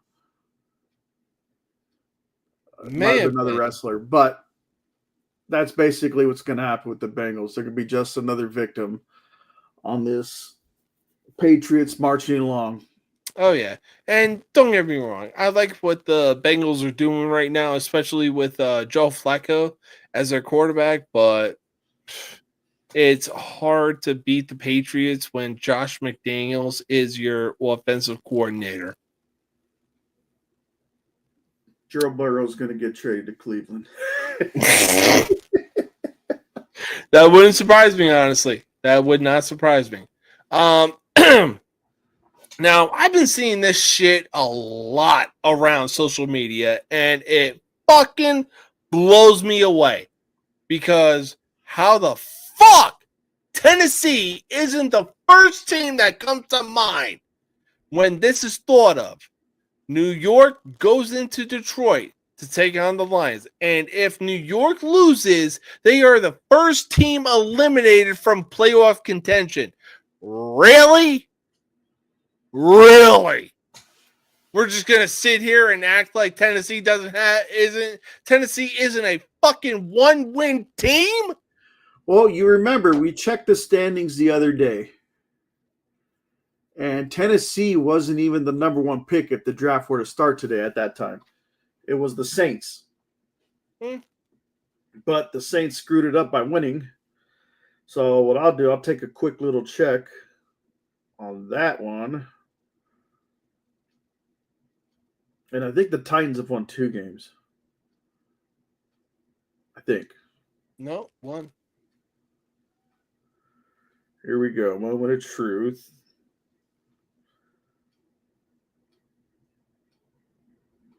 Okay, now they're back down to. Yeah, they're back down to 1-9.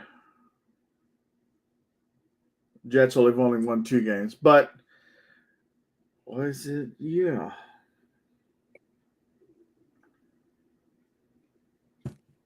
I don't know why they would say that. Well, maybe Tennessee's on a bye, but it don't matter. They only won 1 game. That may have been the reason. You know what? That may have been the reason. Anyways, we got Minnesota going into Lambeau Field to take on the Packers.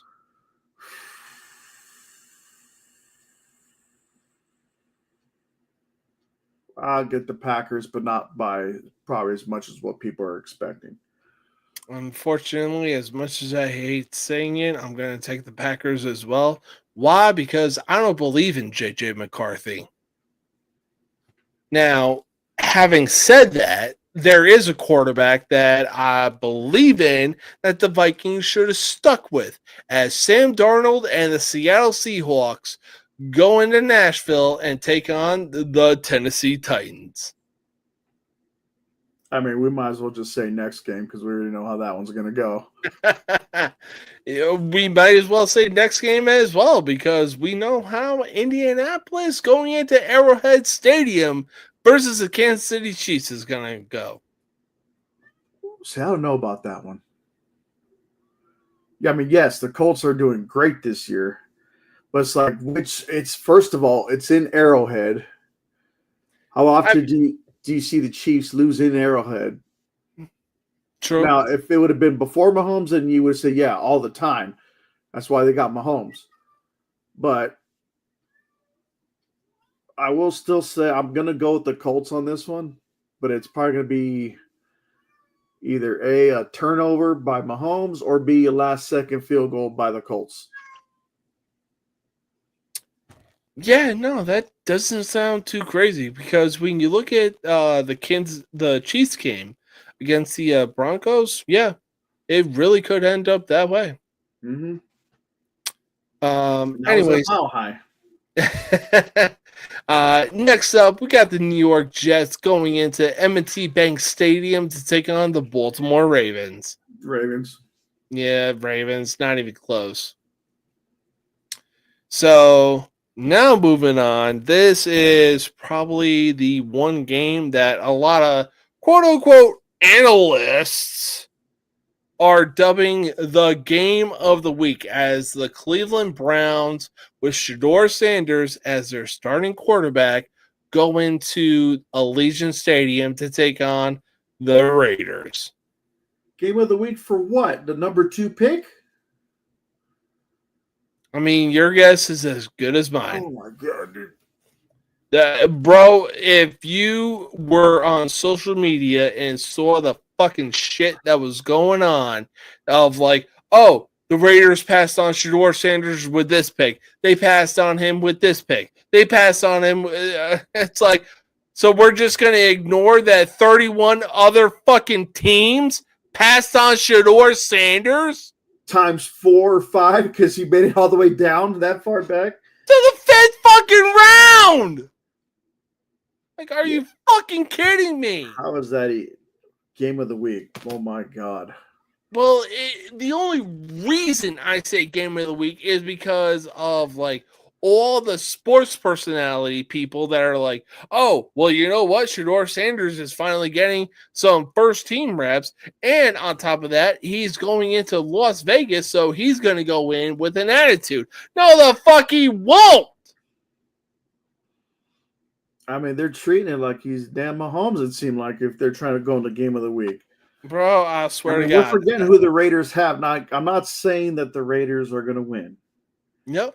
But there's a certain defensive end or edge rusher that he always has a hard time getting to Mahomes, but I don't see him having much a hard time getting to Shedeur. And that would be Max Crosby. I completely agree. I'm gonna do a crazy talk on this one. You ready? Oh, okay. I'm ready. Go for it. Tie game. Oh, it ends in a tie. Wow. You know what? Honestly, that wouldn't surprise me. It wouldn't surprise me. Because the Raiders have lost 4 in a row. Mm-hmm. The Browns have lost 3 in a row. I know Smith is out, I think. I think they got Pickett in, right? Kenny Pickett from the Raiders? Either Kenny Pickett or last I saw, Aiden O'Connell was off, I want to say the injured reserve, but yeah, I have more faith in Kenny Pickett than I do Aiden O'Connell. I will say that. This game is going to look like what dumpster juice smells like. Bad. Mm-hmm. No, I completely agree. I said this on social media, and I will die on this hill. Neither team sees past 20 points. Yeah. This is literally going to be a 13-7 type of game. I think the Bucs need to trade for Max Crosby next year, though. You know what? That's no crazy talk. I could see him as a Buck. Very true. Next game up, we got a battle of the AFC and NFC as Jacksonville goes into Glendale, Arizona to take on the Cardinals. Yeah, give me Jacksonville on that one. Yeah, I'll take Jacksonville on this one as well.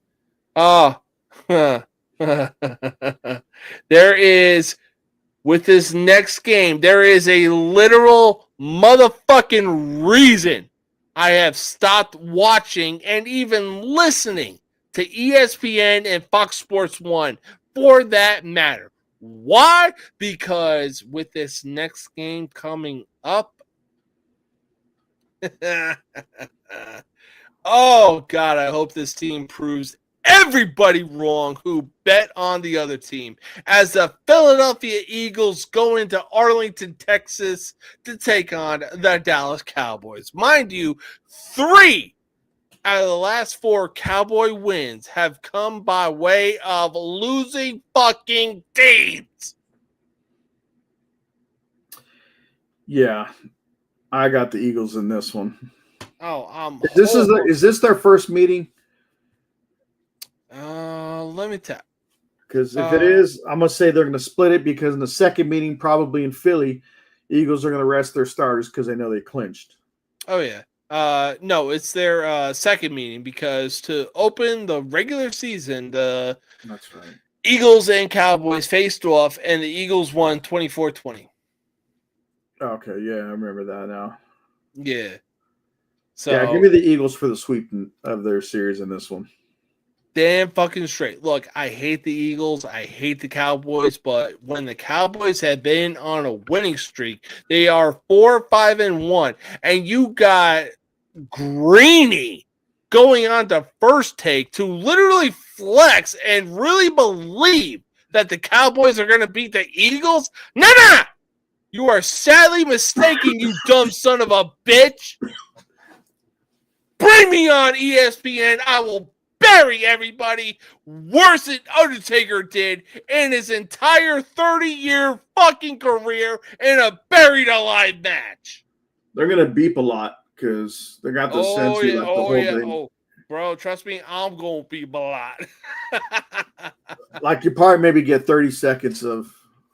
Bro, I will throw hands at RC the second that he thinks that it's like, oh, you know what? You don't know what you're talking about because you never played.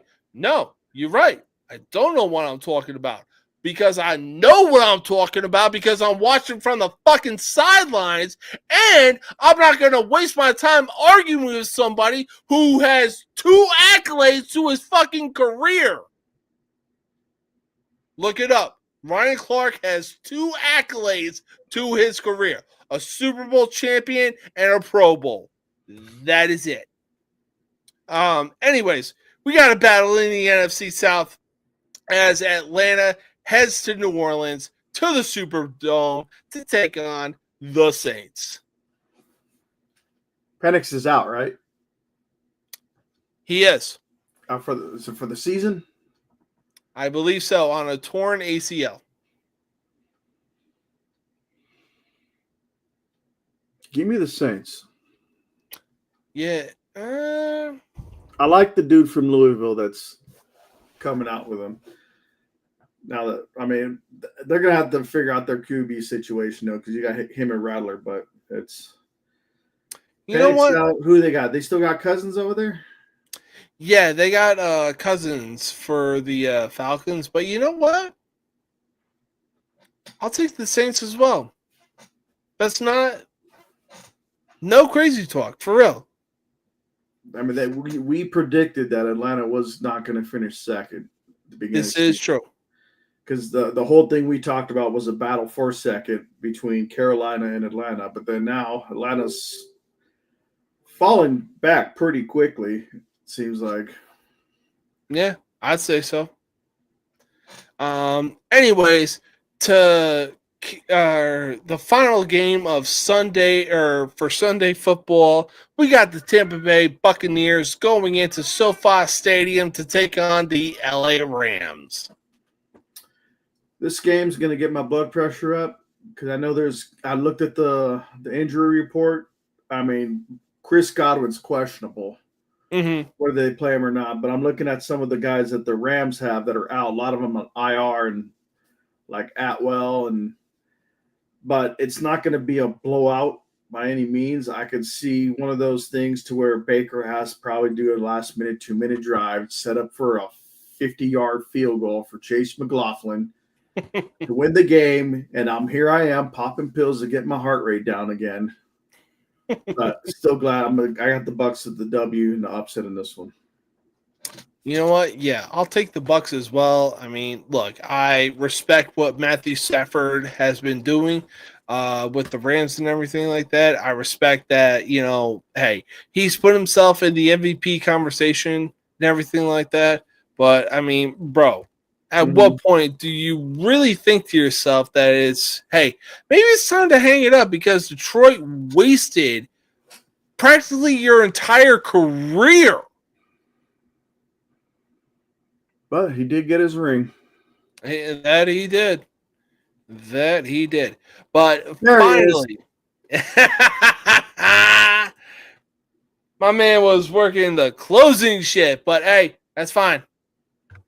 Happens to the best of us.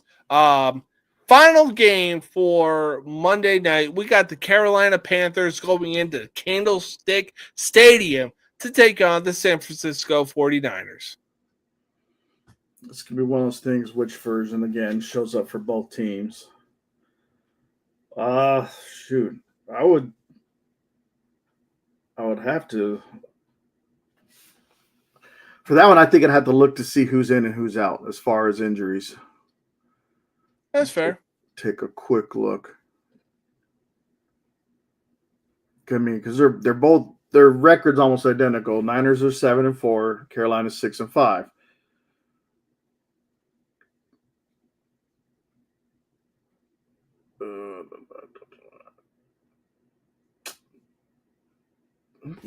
You know what? I'm gonna go with barely. It's gonna be a close game, I feel, but I'm gonna say Carolina barely wins. You know what? Yeah, no crazy talk whatsoever. I really think that Carolina will get a close win on this, depending on what kind of team shows up. But Bryce Young is gaining some serious confidence really fast. The same way that Connor Bedard is gaining some serious confidence very fast. So, it helps he has Dowdle and Chuba in the backfield as well. Very true. I mean, look, Bryce Young has an awesome offense around him. You got T-Mac, that Arizona wide receiver, Tatua McMillan, or whatever the fuck his first name was, McDowell, Xavier Leggett. I mean, look, Panthers got a very young team, and there's no doubt about that. So, as much as I want to pick the San Francisco 49ers, I'm going with the Carolina Panthers because it seems as though the window for the 49ers is closing and closing fast. Yeah, I mean, eventually they're just going to have to say, you know what, let's pull the plug on everything and rebuild. Absolutely. But here's the bad part. You got McCaffrey is not only their leading rusher, he's also their leading receiver. That's too much for one guy. I mean, not saying he's not capable of doing it, but, I mean, the receivers are going to have to step up for San Fran. Yeah. I know Ayuk is out. But yeah. No, and it's definitely hard to step up when you have receivers that you should have paid, but took the money and run. Yeah, maybe they'll build the draft. So, but that is all the time that we have today. Big man, I want to thank you for coming out and being on this show. I hope you enjoy. Yeah, I hope you enjoy the rest of your night, and I hope you enjoy the rest of your weekend. Stay tuned for the next Kings jersey on the next one, another different one. Bro, I cannot fucking wait. You never cease to impress me with your Kings jersey, man. I think I'm going to go Stadium Series next time. We'll have to see which one. All right. Sounds good. All righty. You have a great weekend. You too, man. Enjoy the rest of your night. You too. Thank you.